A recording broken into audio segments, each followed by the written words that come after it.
Avant de commencer l'affaire, je veux prévenir deux choses. La première est que ceci est encore un de nos cas réels qui peuvent déclencher des triggers. Donc, si vous êtes sensible à l'un de ces thèmes, je suggère de ne pas continuer. Mais la deuxième chose que je veux prévenir, justement à cause de ce combo de choses horribles, est que cette histoire a une fin heureuse, si on peut dire ça.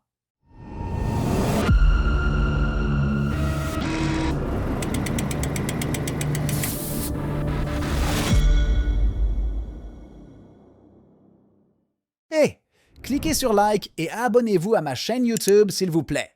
Cela m'aide beaucoup et c'est gratuit. Merci beaucoup, vous êtes le meilleur. Cette histoire se passe à Dickinson, dans l'État du Texas, aux États-Unis. En l'an 1990, Jennifer avait 8 ans et avait été promue en 3e année. Elle aimait la vie, l'école et adorait apprendre de nouvelles choses. Comme la plupart des enfants de 8 ans, elle avait très peur du noir et c'est pourquoi elle dormait tous les jours dans le lit de sa mère, Helen. Elle dit qu'elle se souvient trouver cette dynamique confortable, puisqu'elles vivaient seules toutes les deux dans la maison et tout ce qu'elles avaient, c'était l'une l'autre. Mais une nuit, elle avait du mal à s'endormir et Helen demanda si, juste pour cette nuit, Jennifer pouvait aller dormir dans sa chambre puisqu'elle devait se lever tôt pour le travail le lendemain et la fille dit « Oui maman, mais seulement parce que je t'aime beaucoup ». Et là, elle y est allée, affrontant ses peurs et dormant seule pour la première fois depuis très longtemps. Elle alluma une lampe de chevet énorme en forme d'ampoule qu'elle avait dans sa chambre et commença à lire des livres jusqu'à ce qu'elle finisse par s'endormir. Certains pourraient ne dire que ce qui se passe ensuite est le destin ou une coïncidence. Peu importe le nom qu'on lui donne, le fait est que cette nuit où Jennifer dormirait seule, par amour pour sa propre mère, changerait leur vie pour toujours. Parce qu'elle a dormi, oui, mais sa mère ne l'a pas trouvée dans son lit. Le lendemain, la fenêtre de la chambre était ouverte. Désespérée, Helen est partie chercher de l'aide pour trouver sa fille, qui n'est pas restée disparue très longtemps. Dans l'après-midi de ce jour-là, des enfants jouant dans un terrain gazonné ont littéralement trébuché sur le corps de Jennifer, qui était extrêmement blessée. Elle était à demi nue et avait une coupure à la gorge qui allait d'oreille à oreille. Mais elle avait aussi un pouls. Emmenée à l'hôpital, Jennifer a été traitée, mais la coupure, qui n'avait atteint aucune artère dans la gorge, avait gravement endommagé ses cordes vocales. C'était comme si elles avaient été déchirées. Les médecins ne pensaient ni pas qu'elle pourrait parler à nouveau, jamais. Et lorsqu'elle ouvrit les yeux, pendant longtemps, elle ne le voulut pas.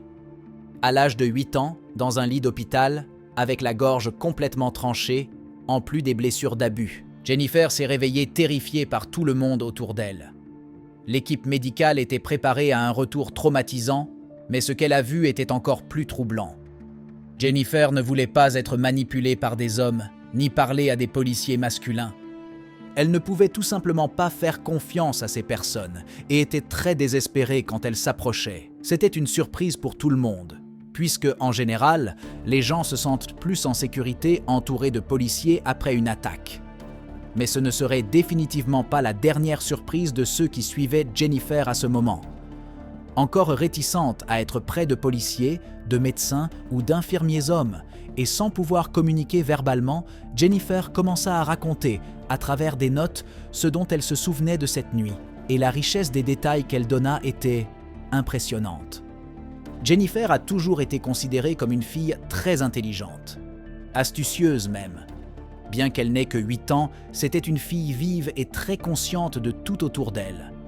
Sa mère, Helen, dit que la petite fille a toujours été très complice, n'a jamais posé de problème, avait de bonnes notes et s'entendait bien avec toute la communauté. Elle était extravertie et très joueuse et extrêmement observatrice. Elle adorait poser beaucoup de questions, comme tout enfant curieux, mais Helen disait que Jennifer en posait plus. Elle voulait toujours approfondir chaque nouveau sujet. Cela, d'une certaine manière, lui a permis de résoudre son propre cas. Mais attendez, il y a encore beaucoup d'histoires à venir. Dans ces petits billets qu'elle écrivait, Jennifer narrait des événements avec une telle richesse de détails qu'il était pratiquement impossible qu'elle ait imaginé des choses. Elle a dit que, lorsqu'elle s'est réveillée, Elle s'est vue dans les bras d'un homme qui courait loin de sa maison sans comprendre ce qui s'était passé. Elle a tenté de crier, mais il lui a couvert la bouche. À un certain moment, il l'a mise sur ses genoux, dans la voiture, et l'a emmenée à une sorte de parking. Le gars tentait de la calmer en disant qu'il était un policier en civil et que tout irait bien. Même si elle voulait vraiment croire que c'était vrai, elle était très effrayée. Bien sûr, sur le chemin vers leur destination, ils sont passés devant la maison des grands-parents de Jennifer, et c'est là qu'elle a compris qu'elle avait été enlevée. Après tout, si quelque chose s'était passé chez elle et qu'il passait tout droit devant la maison des parents, quel sens cela avait-il ? Pour aggraver les choses, le soi-disant policier a arrêté la voiture sur le parking de son école. Déjà prise de désespoir, Jennifer a entendu le gars suggérer qu'elle regarde la lune, que lorsque la lune disparaîtrait, sa mère viendrait la chercher. Le temps passait et l'homme continuait de fumer et de boire de la bière, tandis que Jennifer attendait anxieusement l'arrivée de sa mère, mais craignant déjà le pire. Des heures plus tard, au lever du soleil, Jennifer a entendu Denis dire, entre guillemets, « Hé, ta mère ne vient pas ». Alors, il a démarré la voiture et a commencé à conduire vers une impasse. Jennifer, dans ce qu'elle décrit comme de la pure panique, a vu l'homme poser un couteau sur son cou et lui demander si cela l'effrayait. L'homme a saisi son cou et elle s'est évanouie. En revenant à elle après l'attaque, encore groggy, elle s'est rendue compte qu'elle était nue et traînée par les talons à travers l'herbe. Alors, elle a fait ce que seule une enfant de 8 ans très intelligente et observatrice pourrait faire dans une telle situation. Elle s'est faite la mort. L'homme l'a alors laissée pour morte au milieu de nulle part, sur une fourmilière. Encore une fois, beaucoup de gens peuvent dire que c'est une coïncidence, ou le destin, ou la chance. Et encore une fois, le nom n'importe pas. Le fait est que d'avoir été laissée là, sur la fourmilière, était crucial pour sa survie. Jennifer a eu des éclairs de conscience, ce qui peut signifier qu'elle s'est évanouie quelquefois, mais les piqueresses des fourmis la ramenaient à elle. Et à chaque fois, elle était surprise de ne pas encore être morte, d'autant plus qu'elle a essayé de crier et n'a pas pu, a essayé de lever la tête et n'a pas pu, et quand elle a mis sa main sur sa gorge, elle a vu qu'elle était couverte de sang. À moitié incertaine de si elle était déjà morte ou si elle était encore là, elle a senti quelqu'un trébucher sur son corps et peu après, un policier, cette fois en uniforme, répétait exactement cela pour elle, entre guillemets. « Tu as été trouvé, tout va bien aller. Reste juste avec moi. » Ferme les guillemets. La dernière chose dont elle se souvient de cette scène était d'être placée dans l'hélicoptère pour aller à l'hôpital. Là, elle est arrivée éveillée et consciente, et l'équipe médicale pouvait voir qu'elle était très effrayée. Ses blessures étaient si graves qu'à ce point, la police était absolument certaine qu'elle aurait à travailler sur une affaire de homicide, car elle ne survivrait pas. Mais les médecins qui s'occupaient de Jennifer ont dit que, malgré les traumatismes, ses voies respiratoires étaient dégagées, sans saignement, ce qui donnait à tout le monde beaucoup d'espoir qu'elle se rétablirait. Après avoir reçu le traitement, Jennifer a compris que la seule façon de trouver l'homme qui lui avait fait cela était de se souvenir du plus de détails possible. Et, lorsqu'elle a décrit cette histoire, la raison pour laquelle elle ne faisait pas confiance aux policiers hommes est devenue très claire. Imaginez la peur de cette fille de 8 ans, après ce traumatisme horrible, de se voir entourée de policiers, alors que le monstre qui l'avait attaqué avait dit qu'il était justement un policier. Et imaginez encore ce niveau de rationalisation, de savoir que le seul moyen de prendre le gars était de se souvenir des détails, revivant la pire expérience de sa vie. Dans la rue, la police continuait d'enquêter sur tout et avait même trouvé des vêtements d'enfants près du lieu où Jennifer avait été trouvée, ainsi qu'un sous-vêtement d'adulte, et avait tout conservé comme preuve, puisqu'il pourrait y avoir de l'ADN de l'agresseur sur ces pièces. À l'hôpital, Helen, la mère de Jennifer, et Sharon, l'infirmière qui s'occupait d'elle, posaient des questions tandis que la fille, incapable de parler, écrivait des réponses sous forme de billets. L'une d'elles a été cruciale pour le déroulement de l'enquête. Elle a écrit que l'homme avait dit son nom. C'était Denis. Il semblait un peu gras, selon elle, et avait une cicatrice sur le visage. Elle a elle-même dessiné sur un papier ce dont elle se souvenait, la taille de la cicatrice et où elle était située. 4 jours après l'attaque, Un portrait robot officiel a été réalisé, avec les caractéristiques les plus détaillées que Jennifer a fournies. L'artiste forensique qui a fait le portrait robot, nommé Lois, lui a donné plusieurs références de peau, de cheveux, de type de barbe, comme un album d'autocollants. Et Jennifer pointait les caractéristiques qui ressemblaient le plus à ce dont elle se souvenait. Une fois terminé, le portrait a été distribué dans plusieurs endroits de la ville et de l'État. Rappelez-vous que c'était en 1990. Et à cette époque, nous n'avions pas de téléphone portable, de réseaux sociaux, ces choses-là, donc la communication des crimes et la distribution des portraits robots des suspects n'étaient pas aussi rapide qu'aujourd'hui. Et tandis que la cachette du gars n'était pas découverte, Jennifer restait à l'hôpital. Si à ce stade vous pensez que tout ce qui lui est arrivé était un miracle, écoutez ça. Un beau jour, elle a commencé à émettre des sons. La fille de 8 ans qui avait les cordes vocales déchirées a commencé à émettre des sons et soudainement, elle parlait. Je ne me lasse pas de dire qu'elle n'avait que 8 ans parce que c'est incroyable. Pas si incroyable était la perspective de la vie en dehors de l'hôpital, puisqu'elle était une victime d'agression sexuelle qui a survécu, et cela peut représenter un énorme danger, n'est-ce pas? Le cas était à la une des journaux, à la télévision. Imaginez, si l'agresseur se rend compte qu'elle est vivante et qu'elle peut l'identifier, il pourrait venir après elle et finir ce qu'il avait commencé. Cela a hanté Jennifer pendant une bonne partie de sa vie. Cela montre qu'une nuit de cauchemar peut ne pas se terminer en une nuit, mais peut durer des années et des années et des années. Et le pire, c'est que plus le temps passait, plus tout le monde était frustré parce que personne ne trouvait le monstre qui avait presque tué Jennifer.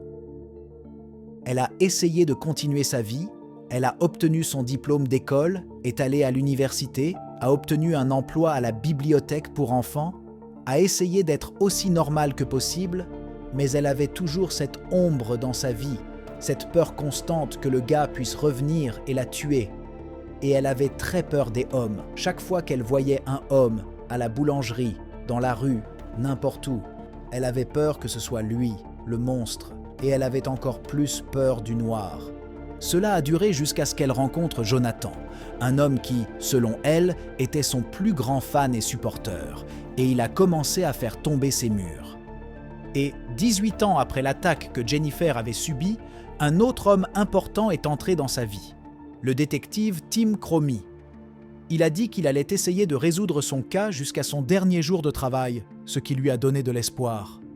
Alors, même frustrée par des années d'attente, elle s'est portée volontaire pour aider à nouveau la police à trouver le gars. Son désir de faire face à son monstre était tel qu'elle est devenue à nouveau la protagoniste de l'enquête. Tout ce dont elle se souvenait, elle le disait. Elle voulait le regarder dans les yeux et lui dire qu'elle avait été victorieuse, qu'il n'avait pas réussi à la faire taire. Et vous souvenez-vous de ces vêtements que les policiers avaient trouvés? Les vêtements de Jennifer? Le sous-vêtement? Eh bien, ils ont été réexaminés par l'équipe de Tim Cromie et envoyés au FBI, qui n'a pas tardé à doucher leurs espoirs. Comme l'affaire s'était produite il y a 18 ans, analyser l'ADN de ces pièces à conviction n'était pas une priorité. Et 1 an plus tard, 19 ans après l'attaque, la police de Dickinson, Texas, a reçu l'appel tant attendu. « Nous avons une correspondance », a dit la voix de l'autre côté de la ligne. Cela signifiait que l'ADN des vêtements correspondait au matériel génétique de la base de données du FBI. Et la personne a encore dit, ouvre les guillemets, le nom du suspect est Dennis Earl Bradford, ferme les guillemets. Sauf que la police n'avait jamais donné de nom, ni su qu'elle avait un nom complet.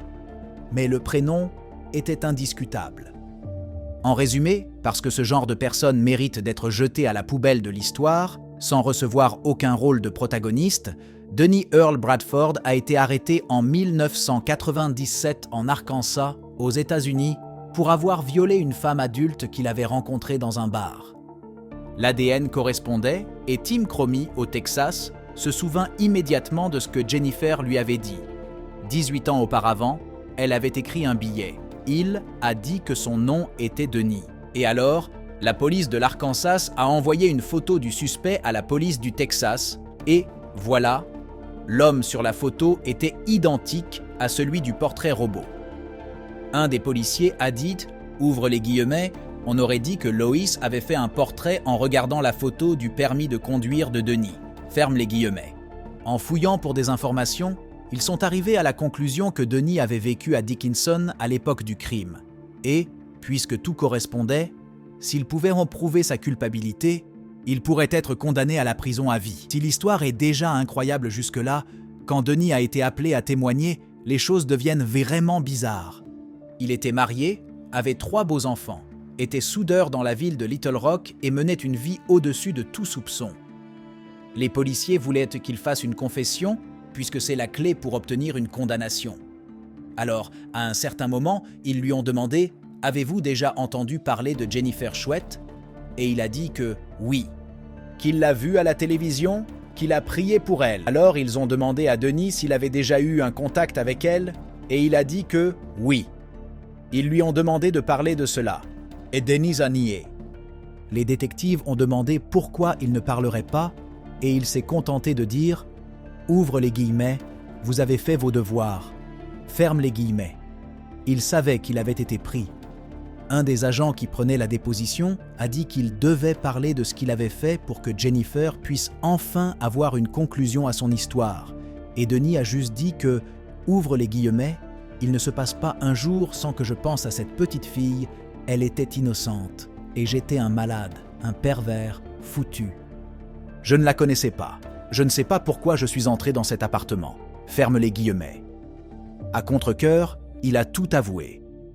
Et il a dit qu'il avait tenté de se suicider à quelques reprises après ce qu'il avait fait à Jennifer, l'une d'elles juste après l'événement, quand il a été emmené à l'unité psychiatrique d'un hôpital. Le même hôpital où Jennifer était hospitalisée. Alors, les agents lui ont dit que Jennifer était vivante. Et il a pleuré. Il a signé l'aveu et a été placé dans une cellule où il resterait en détention provisoire.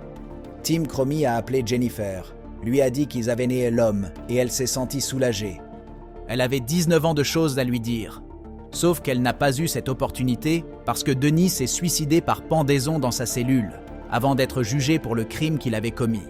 Enfin, Jennifer pouvait avoir la paix, sachant que le monstre qui avait réalisé son pire cauchemar ne pouvait plus lui faire de mal. Mais il y avait encore quelque chose dans son cœur qu'elle voulait exprimer. Alors, elle a écrit une lettre qu'elle a lue assise sur la tombe de Denis, disant qu'elle avait été victorieuse. Il avait essayé de la faire taire, mais ce qu'il avait obtenu était tout le contraire.